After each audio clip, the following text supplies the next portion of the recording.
메밀꽃 필 무렵. 이효석.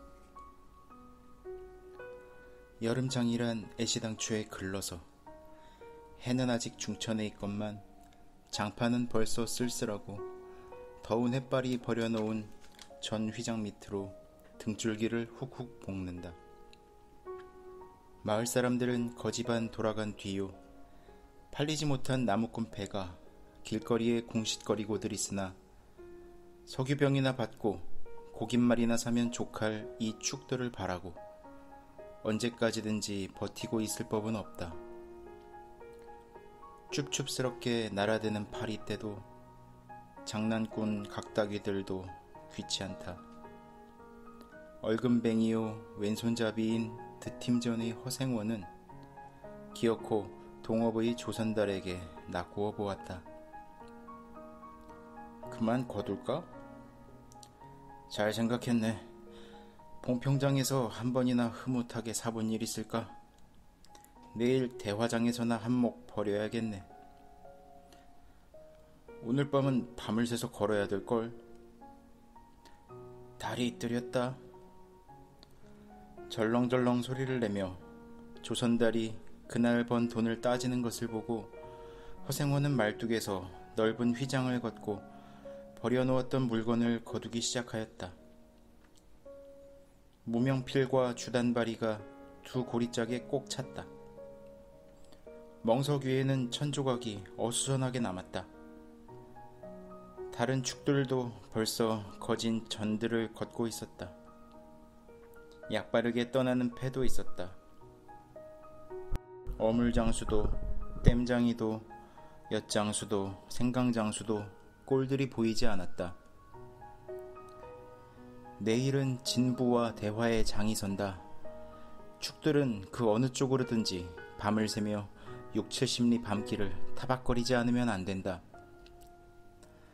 장판은 잔치 뒷마당같이 어수선하게 벌어지고 술집에서는 싸움이 터져 있었다. 주정꾼 욕지거리에 섞여 계집의 앙칼진 목소리가 찢어졌다. 장날 저녁은 정해놓고 계집의 고함소리로 시작되는 것이다. 생원, 시침을 때도 다 안 해. 충주집 말이야. 계집 목소리로 문득 생각난 듯이 조선달은 비죽이 웃는다. 화종지병이지. 연소패들을 적수로 하고야 대거리가 돼야 말이지. 그렇지도 않을걸? 축들이 사족들 못 쓰는 것도 사실은 사실이나 아무리 그렇다곤 해도 왜 그 동이 말일세. 깜쪽같이 충주집을 후린 눈치거든. 뭐? 그 애송이가? 물건 가지고 낚고왔나 보지. 착실한 녀석인 줄 알았더니. 그 길만은 알 수 있나? 궁리 말고 갑옷에나 그려. 내 한턱 씀새. 그다지 마음이 당기지 않는 것을 쫓아갔다. 허생원은 계집과는 연분이 멀었다. 얼룩배기 상판을 쳐들고 대엿을 숙기도 없었으나 계집편에서 정을 보낸 적도 없었고 쓸쓸하고 뒤틀린 반생이었다. 충주집을 생각만 하여도 철없이 얼굴이 붉어지고 발밑이 떨리고 그 자리에 소스라쳐버린다. 충주집 대문에 들어서서 술좌석에서 짜장 동이를 만났을 때에는 어찌된 서슬인지 발큰 화가 나버렸다. 상위에 붉은 얼굴을 쳐들고 제법 계집과 농탕치는 것을 보고서야 견딜 수 없었던 것이다. 녀석이 제법 난질꾼인데 꼴사납다. 머리에 피도 안 마른 녀석이 낮부터 술 처먹고 계집과 농탕이야. 장돌뱅이 망신만 시키고 놀아다니누나 그 꼴에 우리들과 한몫 보자는 셈이지. 동이 앞에 막아서면서부터 책망이었다. 걱정도 팔자요 하는 듯이 빤히 쳐다보는 상기된 눈망울에 부딪힐 때 결김에 따귀를 하나 갈겨주지 않고는 배길 수 없었다. 동이도 화를 쓰고 팩하게 일어서기는 하였으나 허생원은 조금도 동색하는 법 없이 마음 먹은 대로는 다 짓거렸다. 어디서 주워먹은 손머슴인지는 모르겠으나 내게도 아비엄이 있겠지. 그 사나운 꼴 보면 맘 좋겠다. 장사란 탐탁하게 해야 되지. 계집이 다 무어야. 나가거라. 냉큼 꼴 치워. 그러나 한마디도 대거리하지 않고 하염없이 나가는 꼴을 보려니 도리어 측은히 여겨졌다. 아직도 서름서름한 사이인데 너무 과하지 않았을까 하고 마음이 섬뜩해졌다. 주제도 넘지. 같은 술손님이면서도 아무리 젊다고 자식 낳게 된 것을 붙들고 치고 닦았을 것은 무어야 원. 충주집은 입술을 쫑긋하고 술 붓는 솜씨도 거칠었으나 젊은 애들한테는 그것이 약이 된다고 하고 그 자리는 조선달이 얼버무려 넘겼다. 너 녀석한테 반했지? 애송이를 빨면 죄된다. 한참 법석을 친 후이다. 담도 생긴 데다가 웬일인지 흠뻑 취해보고 싶은 생각도 있어서 허생원은 주는 술잔이면 거의 다 들이켰다. 건아의 짐을 따라 계집 생각보다는 동해의 뒷일이 한결같이 궁금해졌다. 내 꼴에 계집을 가로채서는 어떡할 작정이었누 하고 어리석은 꼬락서니를 모질게 책망하는 마음도 한편에 있었다. 그렇기 때문에 얼마나 지난 뒤인지 동희가 헐레벌떡거리며 황급히 부르러 왔을 때에는 마시던 잔을 그 자리에 던지고 정신없이 허덕이며 충주집을 뛰어나간 것이었다. 생원 당나귀가 발을 끊고 야단이에요. 각다기들 장난이지 필연코. 짐승도 짐승이려니와 동희의 마음씨가 가슴을 울렸다. 뒤를 따라 장판을 다름질하려니 거슴츠레한 눈이 뜨거워질 것 같다. 불악스런 녀석들이라 어쩌는 수 있어야죠. 나귀를 몹시 구는 녀석들은 그냥 두지는 않을걸. 반평생을 같이 지내온 짐승이었다.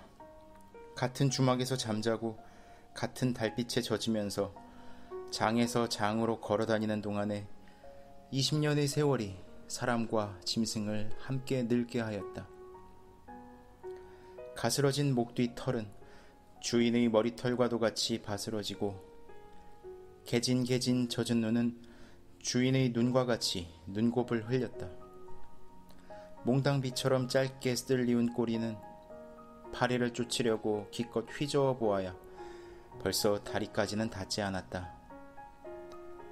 달아 없어진 굽을 몇 번이나 도려내고 새철을 신겼는지 모른다. 굽은 벌써 더 자라나기는 틀렸고 달아버린 철 사이로는 피가 빼지시 흘렀다. 냄새만 맡고도 주인을 분간하였다. 호소하는 목소리로 야단스럽게 울며 반겨한다. 어린아이를 달래듯이 목덜미를 어루만져주니 나귀는 코를 벌름거리고 입을 투루루거렸다. 콧물이 튀었다. 허생원은 짐승 때문에 속도 무던히는 썩였다. 아이들이 장난이 심한 눈치여서 땀밴 몽뚱어리가 부들부들 떨리고 좀채 흥분이 식지 않는 모양이었다. 굴레가 벗어지고 안장도 떨어졌다. 이 몹쓸 자식들 하고 허생원은 호령을 하였으나 패들은 벌써 주랭랑을 논 뒤요 몇 남지 않은 아이들이 호령에 놀라 비슬비슬 멀어졌다. 우리들 장난이 아니오. 암놈을 보고 저 혼자 발광이지. 코 올리게 한 녀석이 멀리서 소리쳤다. 그 녀석 말투가. 김첨지 당나귀가 가버리니까 온통 흙을 차고 거품을 흘리면서 미친 소같이 날뛰는걸. 꼴이 우스워 우리는 보고만 있었다우. 배를 좀 보지. 아이는 앙토라진 투로 소리를 치며 깔깔 웃었다. 허생호는 모르는 결에 낯이 뜨거워졌다. 묻 시선을 막으려고 그는 짐승의 배 앞을 가리어 서지 않으면 안 되었다. 늙은 주제에 암샘을 내는 셈이야. 저놈의 짐승이. 아이의 웃음소리에 허생원은 주춤하면서 기어코 견딜 수 없어 채찍을 들더니 아이를 쫓았다. 쫓으려거든 쫓아보지. 왼손잡이가 사람을 때려?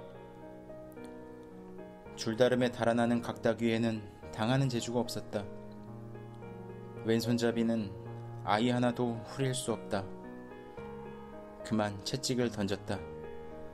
술기도 돌아 몸이 유난스럽게 화끈거렸다.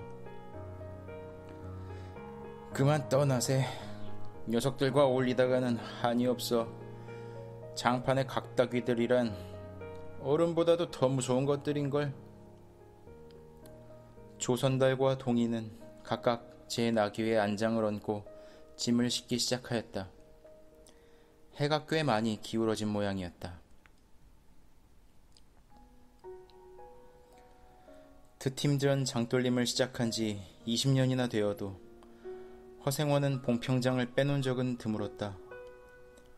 충주, 제천 등의 이웃 군에도 가고 멀리 영남지방도 헤매긴 하였으나 강릉쯤에 물건하러 가는 외에는 처음부터 끝까지 군내를 돌아다녔다. 닷새만큼씩의 장날에는 달보다도 확실하게 면에서 면으로 건너간다. 고향이 청주라고 자랑삼아 말하였으나 고향에 돌보러 간 일도 있는 것 같지는 않았다. 장에서 장으로 가는 길의 아름다운 강산이 그대로 그에게는 그리운 고향이었다. 반날 동안이나 뚜벅뚜벅 걷고 장터 있는 마을에 거지반 가까웠을 때 거친 나귀가 한바탕 우렁차게 울면, 더구나 그것이 저녁녘이어서 등불들이 어둠 속에 깜빡거릴 무렵이면 늘 당하는 것이건만 허생원은 변치 않고 언제든지 가슴이 뛰놀았다. 젊은 시절에는 알뜰하게 벌어 돈푼이나 모아둔 적도 있기는 있었으나 읍내에 백중이 열린 해 호탕스럽게 놀고 투전을 하고 하여 사흘 동안에 다 털어버렸다. 나귀까지 팔게 된 판이었으나 애끓는 정분에 그것만은 이를 물고 단념하였다. 결국 도로아미 타블로 장돌림을 다시 시작할 수밖에 없었다. 짐승을 데리고 읍내를 도망쳐 나왔을 때는 너를 팔지 않기 다행이었다고 길가에서 울면서 짐승의 등을 어루만졌던 것이었다. 빚을 지기 시작하니 재산을 모을 염은 당초에 틀리고 간신히 입에 풀칠을 하러 장에서 장으로 돌아다니게 되었다. 호탕스럽게 놀았다고는 하여도 계집 하나 후려보지는 못하였다. 계집이란 쌀쌀하고 매정한 것이다. 평생 인연이 없는 것이라고 신세가 서글퍼졌다. 일신에 가까운 것이라고는 언제나 변함없는 한 필의 당나귀였다. 그렇다고는 하여도 꼭 한 번의 첫일을 잊을 수는 없었다. 뒤에도 처음에도 없는 단 한 번의 괴이한 인연. 봉평에 다니기 시작한 젊은 시절의 일이었으나 그것을 생각할 적만은 그도 산 보람을 느꼈다. 달밤이었으나 어떻게 해서 그렇게 됐는지 지금 생각해도 도무지 알 수 없어. 허생원은 오늘 밤도 또 그 이야기를 끄집어내려는 것이다. 조선달은 친구가 된 일에 귀에 못이 박히도록 들어왔다. 그렇다고 실증을 낼 수도 없었으나 허생원은 시치미를 떼고 되풀이할 대로는 되풀이하고야 말았다. 달밤에는 그런 이야기가 격에 맞거든. 조선달 편을 바라는 보았으나 물론 미안해서가 아니라 달빛에 감동하여서였다. 이지러는 졌으나 보름을 갓 지난 달은 부드러운 빛을 흐뭇이 흘리고 있다. 대화까지는 80리의 밤길, 고개를 둘이나 넘고 개울을 하나 건너고 벌판과 산길을 걸어야 된다. 길은 지금 긴 산허리에 걸려있다. 밤중을 지난 무렵인지 죽은 듯이 고요한 속에서 짐승 같은 달의 숨소리가 손에 잡힐 듯이 들리며 콩포기와 옥수수 잎새가 한층 달에 푸르게 젖었다. 산허리는 온통 메밀밭이어서 피기 시작한 꽃이 소금을 뿌린 듯이 흐뭇한 달빛에 숨이 막힐 지경이다. 붉은 대궁이 향기같이 애잔하고 나귀들의 걸음도 시원하다. 길이 좁은 까닭에 세 사람은 나귀를 타고 외줄로 늘어섰다. 방울소리가 시원스럽게 딸랑딸랑 메밀밭계로 흘러간다. 앞장선 허생원의 이야기 소리는 꽁무니에 선 동이에게는 확적히는 안 들렸으나 그는 그대로 개운한 제멋에 적적하지는 않았다. 장선 꼭 이런 날 밤이었네. 객주집 토방이란 무더워서 잠이 들어야지. 밤중은 돼서 혼자 일어나 개울가에 목욕하러 나갔지. 봉평은 지금이나 그제나 마찬가지지. 보이는 곳마다 메밀밭이어서 개울가가 어디 없이 하얀 꽃이야. 돌밭에 벗어도 좋을 것을 달이 너무나 밝은 까닭에 옷을 벗으러 물방앗간으로 들어가지 않았나? 이상한 일도 많지. 거기서 난데없는 성소방네 처녀와 마주쳤단 말이네. 봉평서야 제일 가는 일색이었지. 팔자에 있었나 보지?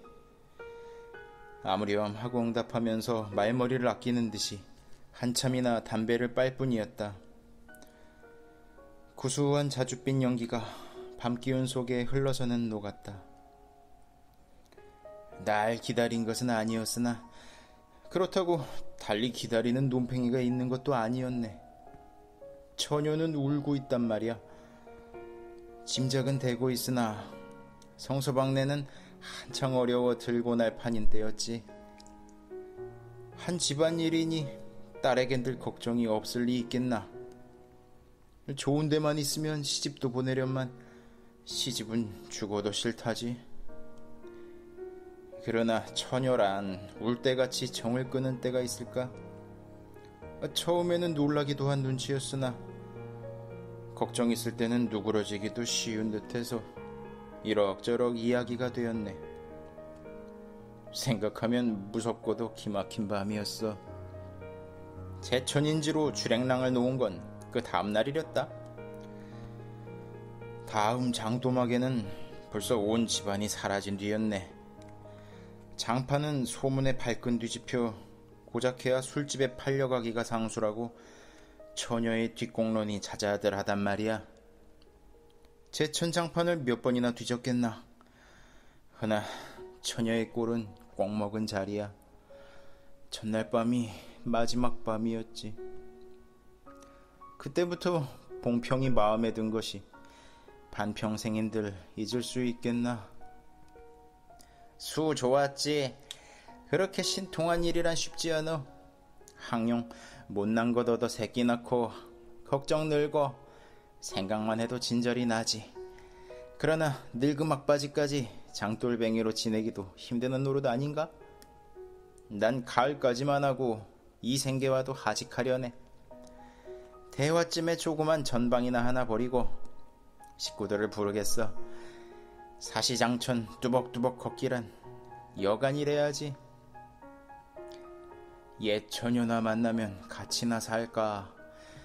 난 거꾸러질 때까지 이 길 걷고 저 달 볼 테야. 산길을 벗어나니 큰 길로 튀어졌다. 문위의 동이도 앞으로 나서 나귀들은 가로늘어섰다.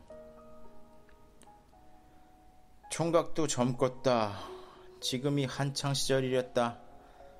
충주집에서는 그만 실수를 해서 그 꼴이 되었으나 설게 생각 말게. 천만에요. 되려 부끄러워요.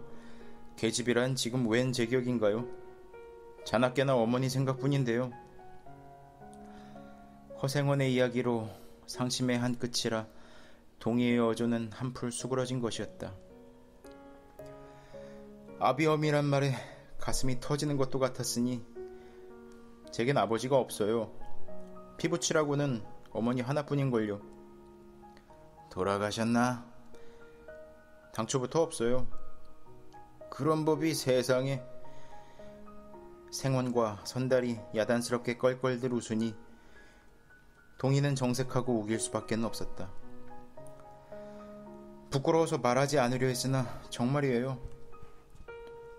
제천촌에서 달도 차지 않은 아이를 낳고 어머니는 집을 쫓겨났죠. 우스운 이야기나 그러기 때문에 지금까지 아버지 얼굴도 본 적 없고 있는 고장도 모르고 지내와요. 고개가 앞에 놓인 까닭에 세 사람은 나귀를 내렸다. 둔턱은 험하고 입을 벌리기도 대근하여 이야기는 한동안 끊겼다. 나귀는 건듯하면 미끄러졌다. 허생원은 숨이 차 몇 번이고 다리를 쉬지 않으면 안 되었다. 고개를 넘을 때마다 나이가 알렸다. 동이 같은 젊은 축이 그지없이 부러웠다. 땀이 등을 한바탕 쪽 씻어내렸다. 고개 너머는 바로 개울이었다. 장마에 흘러버린 널다리가 아직도 걸리지 않은 채로 있는 까닭에 벗고 건너야 되었다. 고의를 벗어 띠로 등에 얽어매고 반 벌거숭이의 우스꽝스런 꼴로 물속에 뛰어들었다. 금방 땀을 흘린 뒤였으나 밤물은 뼈를 찔렀다. 그래, 대체 기르긴 누가 기르고. 어머니는 하는 수 없이 의부를 얻어가서 술장사를 시작했죠. 술이 고줄해서 의부라고 전 망난이에요. 철들어서부터 맞기 시작한 것이 하룬들 편한 날 있었을까? 어머니는 말리다가 채이고 맞고 칼부림을 당하고 하니 집골이 뭐겠소. 18살 때 집을 뛰쳐나와서부터 이 짓이죠. 총각 낯설은 동이 묻어나다고 생각했더니 듣고 보니 딱한 신세로군. 물은 깊어 허리까지 찼다. 속물살도 어지간히 센데다가 발에 차이는 돌멩이도 미끄러워 금시에 훌칠 듯하였다. 나귀와 조선달은 재빨리 거의 건넜으나 동이는 허생원을 붙드느라고 두 사람은 훨씬 떨어졌다. 모친의 친정은 원래부터 제천이었던가? 웬걸요? 시원실이 말은 안 해주나 봉평이라는 것만은 들었죠. 봉평, 그래, 그 아비성은 무엇이고? 알 수 있나요? 도무지 듣지를 못했으니까. 그렇겠지 하고 중얼거리며 흐려지는 눈을 까물까물하다가 허생원은 경망하게도 발을 빗디디었다. 앞으로 고꾸라지기가 바쁘게 몸째 풍덩 빠져버렸다. 허우적거릴수록 몸을 걷잡을 수 없어 동이가 소리를 치며 가까이 왔을 때에는 벌써 퍽이나 흘렀었다. 옷째 쫄딱 젖으니 물에 젖은 개보다도 참혹한 꼴이었다. 동이는 물속에서 어른을 해깝게 업을 수 있었다. 젖었다고는 하여도 여윈 몸이라 장정 등에는 오히려 가벼웠다. 이렇게까지 해서 안 됐네. 내 오늘은 정신이 빠진 모양이야. 염려하실 것 없어요. 그래, 모치는 아비를 찾지는 않는 눈치지. 늘 한번 만나고 싶다고는 하는데요. 지금 어디 계시나? 의부와도 갈라져 제천에 있죠. 가을에는 봉평에 모셔오려고 생각 중인데요. 이를 물고 벌면 이럭저럭 살아갈 수 있겠죠. 아무렴 기특한 생각이야. 가을이랬다. 동해의 탐탁한 등어리가 뼈에 사무쳐 따뜻하다. 물을 다 건넜을 때에는 도리어 서글픈 생각에 좀 더 엎혔으면도 하였다. 진종일 실수만 하니 웬일이요, 생원? 조선달은 바라보며 기어코 웃음이 터졌다. 나귀야, 나귀 생각하다 실족을 했어. 말 안 했던가? 저 꼴에 제법 새끼를 얻었단 말이지. 읍내 강릉집 피마에게 말일세. 귀를 쫑긋 세우고 달랑달랑 뛰는 것이 나귀 새끼같이 귀여운 것이 있을까? 그것 보러 나는 일부러 읍내를 도는 때가 있다네. 사람을 물에 빠뜨릴 젠 나는 대단한 나귀 새끼군. 허생원은 젖은 옷을 웬만큼 짜서 입었다. 이가 덜덜 갈리고 가슴이 떨리며 몹시도 추웠으나 마음은 알 수 없이 둥실둥실 가벼웠다. 주막까지 부지런히들 가세나. 뜰에 불을 피우고 후투 쉬쉬어. 나귀에겐 더운 물을 끓여주고 내일 대화장 보고는 제천이다. 생원도 제천으로? 오래간만에 가보고 싶어. 동행하려나 동이? 나귀가 걷기 시작하였을 때 동이의 채찍은 왼손에 있었다. 오랫동안 아둑신이같이 눈이 어둡던 허생원도 요번만은 동이의 왼손잡이가 눈에 띄지 않을 수 없었다. 걸음도 헷갑고 방울소리가 밤 벌판에 한층 청청하게 울렸다. 달이 어지간히 기울어졌다.